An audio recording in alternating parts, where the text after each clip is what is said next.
This man revealed the secret of the big air conditioning companies. He did not have much money to buy an air conditioner.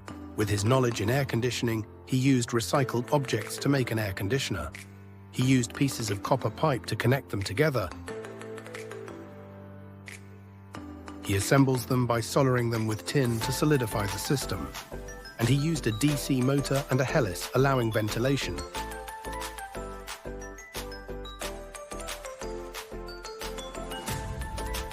Accompanied by a small compressor motor,